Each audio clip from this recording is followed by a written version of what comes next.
윙크. 봄행축 윙크를 위한 특별 GBS입니다.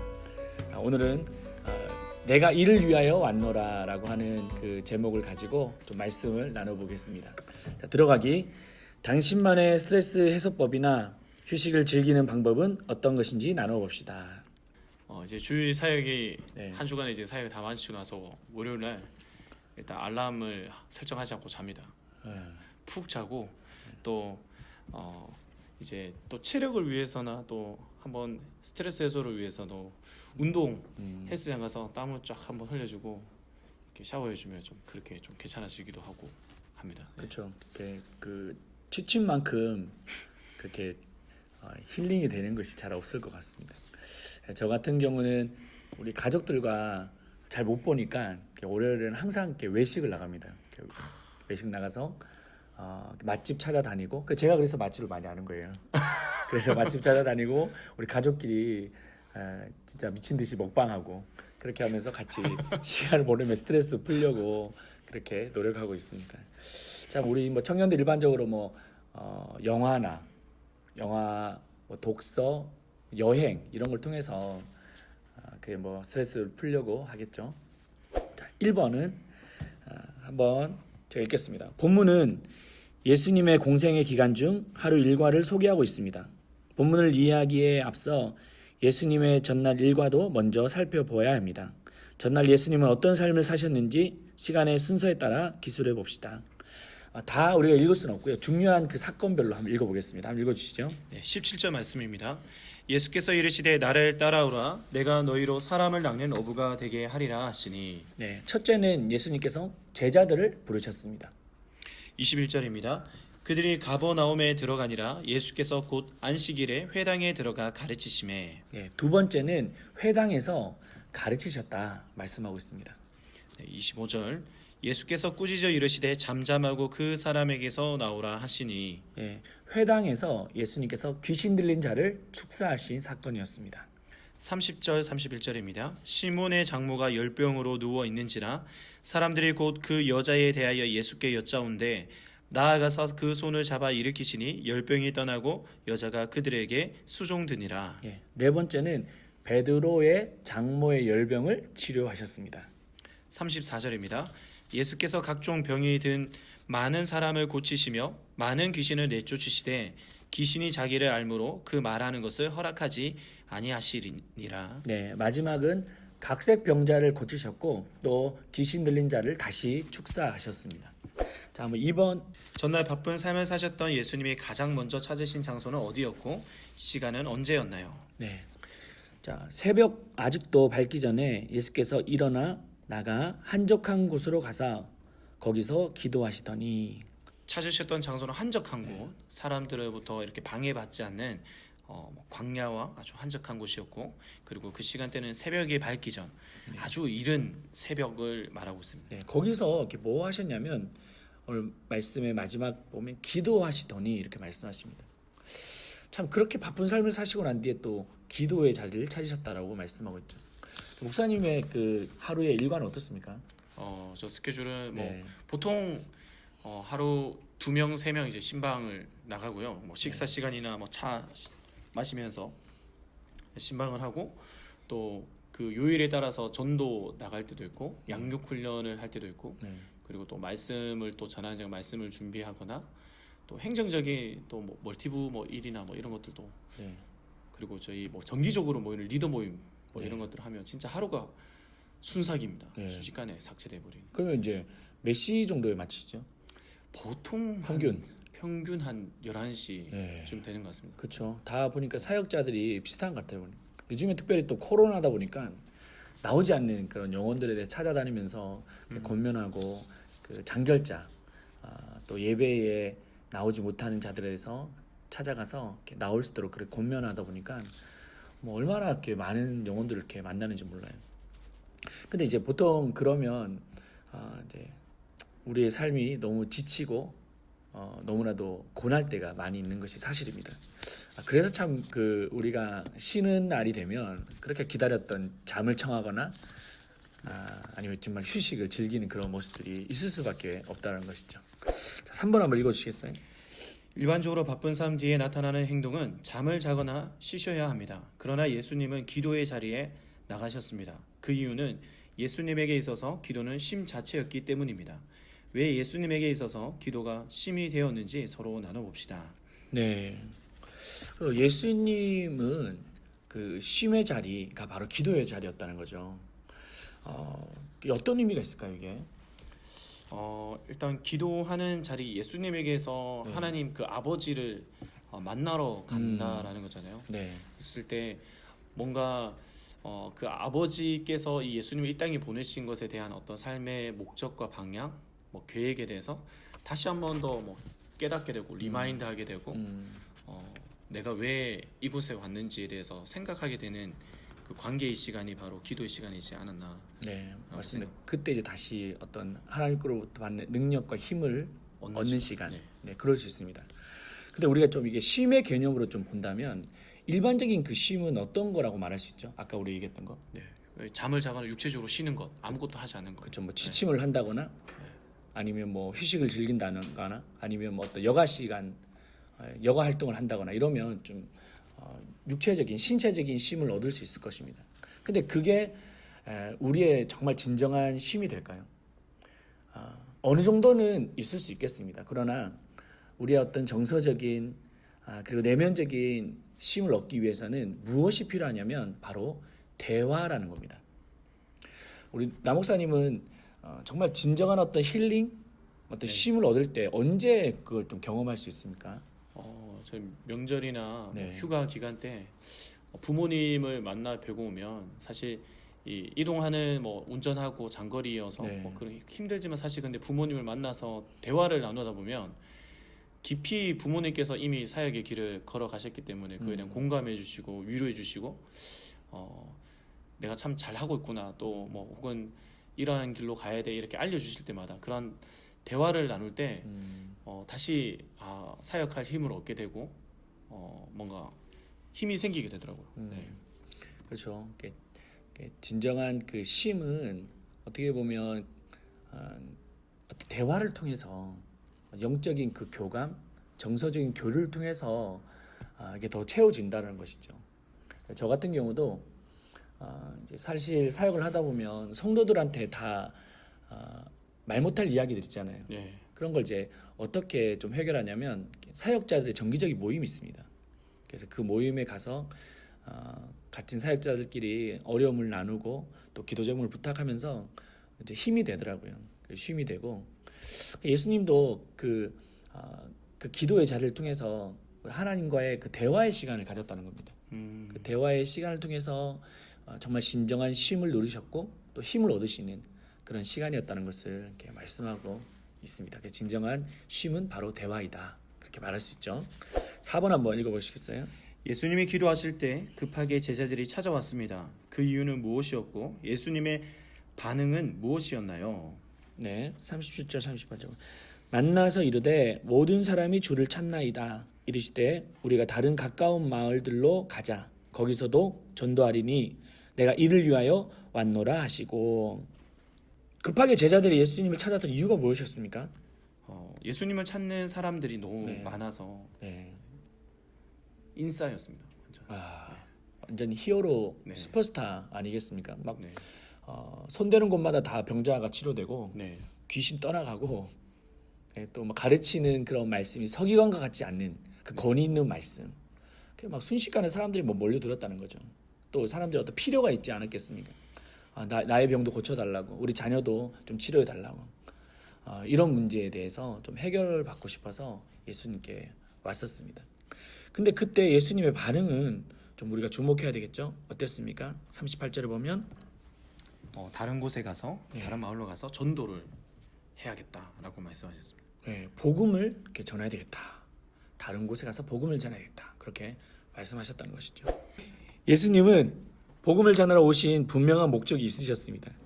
그러나 그 사명을 자칫하면 자기 합리화나 사람들의 칭찬에 빠져 망각할 수 있었습니다.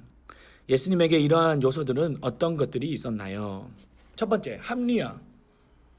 예수님 어떤 합리화를 가질 수 있겠습니까?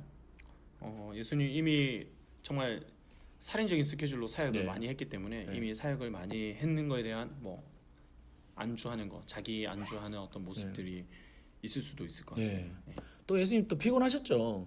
그 인간과 똑같은 육체를 그렇죠. 가지셨잖아요.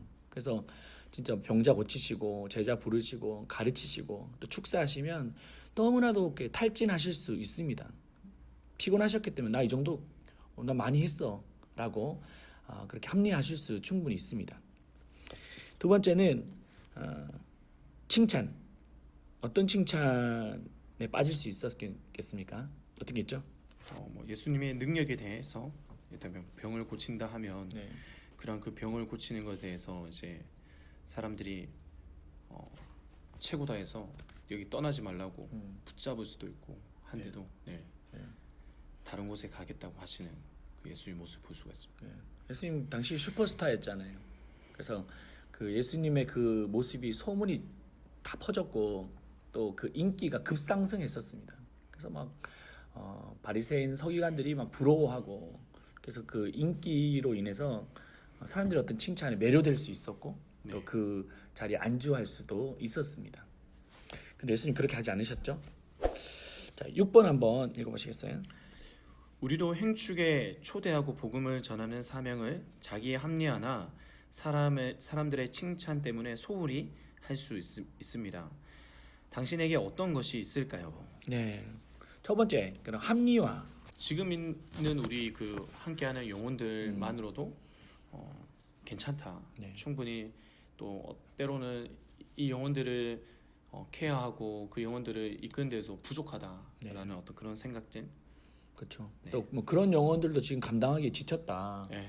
너무 힘들다라고 그렇게 합리화할 수 있겠습니까? 나는 이미 지금 삶에 만족한다라고 할 수 있겠죠. 뭐 지금 주일학교에서 열심히 봉사하고 뭐 찬양팀에도 봉사하고 있고 그 봉사로 인해서 자기 만족감 또 성경 공부도 우리 교회 아주 양육이 잘 돼 있잖아요. 그래서 성경 공부를 통해서 배우는 어떤 유익함들도 내게 충분하다라고 합리화할 수 있을 수 있겠습니다. 뭐 코로나19 사태로 인해서 더 이상 지금 뭐 전도를 할 수 없다라고 뭐 생각하는 것들 그렇게 뭐 합리화시키고 있지 않나. 자, 두 번째는 칭찬이 어떤 게 있을까요? 왕년에 네. 내가 작년에 행축 때 정말 전도를 많이 해왔다. 전도왕. 예. 얼마나 해였길래 얼마나 도대체 작년 이야기를 하고 계십니까? 저는 그런 적이 없습니다. 네.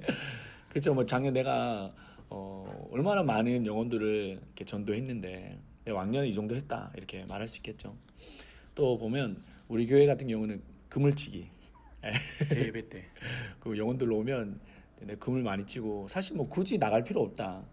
오는 사람들만 잘 받아도 된다라고 하면서 그 어떤 그 사람들의 어떤 칭찬 때문에 저도 사실 그물치기 잘하거든요. 근데 그게 오히려 독소가 될 수 있는 거예요. 예수님은 그 칭찬에 매료되지 않고 또 다른 곳에 가서 복음을 전하시고 그 영혼을 살리셨는데 오는 자들에 대해서만 너무 그냥 안주하고 있지 않나 그런 생각도 있을 수 있겠습니다. 또 보면 뭐 우리 뭐 팀장들도 리더들도 오래 뭐 사역하면서 뭐 인정을 받은 사람도 있잖아요. 네. 사역 잘한다, 뭐 헌신 잘한다 이런 말들이 오히려 그 사역을 하고 복음을 전하는 인들에 대해서 좀 가로막고 있지 않나 그렇게 한번 돌아봐야 될 것입니다. 맞습니다.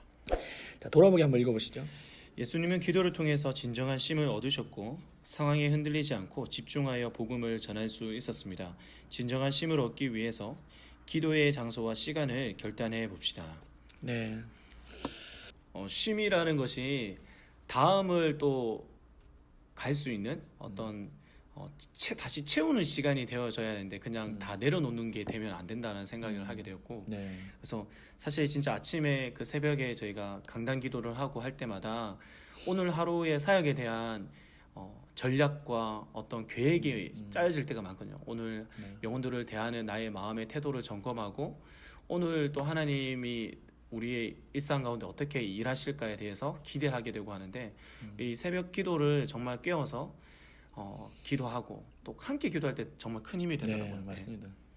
그래서 강단 기도 회복입니다. 네. 네, 사실 저도 이렇게 기도의 시간이 우리가 함께 모여서 기도하는 시간이 참 의미가 있어요. 그래서 뜨겁게 기도할 때 에너지를 얻고 또 힘을 얻는 그런 시간들도 이제 중요합니다. 근데 이제 저 또 부르짖어 같이 기도하는 것도 중요하지만 기도는 좀 대화라고 있지 않습니까? 네. 그래서 잠잠히 묵상하는 가운데 또 하나님과의 대화를 통해서 힘을 얻는 그런 시간들도 참 중요할 것 같아요. 그래서 묵상하며 기도하는 시간도 유익하고 또 혼자 밤에 나와서 철야 기도를 통해서 그 예수님도 철야 기도를 많이 하셨잖아요. 밤이 맞도록 네. 기도하시고 새벽에 또 기도하셨던 그때까지 기도하셨던 그런 모습을 통해서 하나님과 대화의 시간들을 좀 회복해야 되겠다 그런 생각이 듭니다. 또 이번에 또 우리 행축을 준비하면서 특세 기간 있지 않습니까? 네, 맞습니다. 다다음 주에 그 시간을 통해서도 특별히 하나님 주시는 그 은혜가 넘칠 것입니다. 그래서 꼭 그 자리를 사모하고 나갔으면 좋겠어요. 우리 청년들 보면 이제 기도의 시간이 너무 좀 짐으로 여기는 경우가 많거든요. 부담이라고 생각하며 새벽에 일어나는 그런 시간들 또 이렇게 뭐랄까 차량 운행을 해야 되는 그런 시간들. 근데 그걸 이제 좀 부담으로 여기지 말고 우리의 신앙의 날개라고 좀 여겼으면 참 좋겠습니다. 자, 돌아보기 2번 한번 보겠습니다. 합리화와 칭찬에 벗어나 복음을 전해야 할 시간과 장소를 설정해 봅시다. 네, 어떤 장소와 시간이 있겠습니까? 네. 언제가 좋겠죠? 일단 저는 뭐 아까 코로나로 인해서 역전도가 거의 되지 않는다고 좀 생각을 많이 했습니다. 사실 가보니까 네. 물론 좀 어려운 부분도 있지만 오히려 코로나 사태 속에서 저희가 막 이래 손 세정제, 티슈랑 막 이런 것들을 전해주고 할 때 되게 반갑게 맞이해 주시고 교회가 아직 이 사회적인 어떤 정화적인 어떤 역할들을 하고 있구나. 또 그리고 그 안에서 정말 교회를 찾고 있는 분들을 만나게 또 되더라고요. 그래서 정말 그 우리의 정해진 어떤 지하철역에 신천지로에서 노방전도가 안 된다고 우리가 생각하고 있는 것들을 내려놓고 정말 가서 복음을 한번 전해보면 하나님께서 놀랍게 역사하시는 것을 많이 발견하게 되는 것 같습니다. 네, 그래요. 어떤 그 노방전도를 통해서 네. 그것도 참 유익할 것 같습니다. 저 같은 경우는 좀 관계전도에 대해서도 좀 신경을 써야 될 것 같아요. 저도 신방을 하다 보면 뭐 맛집도 가고 또 식당도 가고 찻집도 가는데 이제 거기 가면 그 신방하는 사람들과만 대화하는 것이 아니고 그 이게 사장님이랑 뭐 어떤 점원과의 관계도 이렇게 맺거든요. 왜냐면 자주 가다 보니까 잘 알고요. 그래서 이제 단골. 네. 이번에 우리 교회 행축한다고 하니까 좀 오시라고 권면도 하고 사실 그 관계전도라고 하는 것은 원래부터 알았던 사람들도 관계긴 하지만 이제 처음 알아가는 것도 관계전도를 맺어갈 수 있거든요. 그래서 꼭 그 만나는 한 사람 한 사람 그 사람들에 대해서 좀 권면해야 될 것 같습니다. 제가 요즘에 못 갔는데 봉수 씨 다시 열심히 가서 그 사장님 전도할 수 있도록 그렇게 하겠습니다. 또 우리 뭐 또 불금전도 같은 경우도 있잖아요, 그죠? 네. 그래서 불금전도에 함께 요즘 좀 못했었는데 다시 이제 재개되니까 함께 나와서 그렇게 전도하고 예수님께서 이를 위하여 왔노라 말씀하셨는데 우리도 그 부르심 앞에 열심히 순종했으면 좋겠습니다. 네. 오늘 그 내용 통해서 이제 우선 한번 요약 한번 해주시죠. 네. 참 예수님의 어떤 진짜 여러 가지 스케줄 중에서도 전도하기 위해 왔다라고. 그러니까 또 특히 기도하는 가운데 하나님의 자신의 뜻에 어떤 사역, 자기 사역에 어떤 매몰될 수 있는데 하나님께서 정말 원하시는 어떤 영혼 구원의 사역에 대해서 확인했던 것처럼 우리도 한번 기도 가운데 하나님의 마음이 어디로 흘러가고 있는지 확인하고 그를 위해서 내가 이 때문에 산다고 말할 수 있는 우리 뉴엑치 됐으면 좋겠습니다. 네, 그래요. 저는 좀 자기 당착에 빠지면 안 되겠구나. 이 정도면 괜찮다. 자기 안주, 자기 만족하고 있어서 우리에게 정말 주신 그 사명, 이를 위하여 왔노라. 그 잃어버린 영혼들을 위해서 찾아가는 그 사역에 대해서 망각하지 않고 살아야겠다. 그런 마음을 가지게 됐습니다. 우리 이번 행축 때 정말 많은 영혼들이 와서 함께 은혜를 누리고 복음의 그 진수를 경험했으면 좋겠습니다. 그것을 바라보면서 우리 한번 윙크라고 인사하겠습니다. 우리 뉴에치 윙크.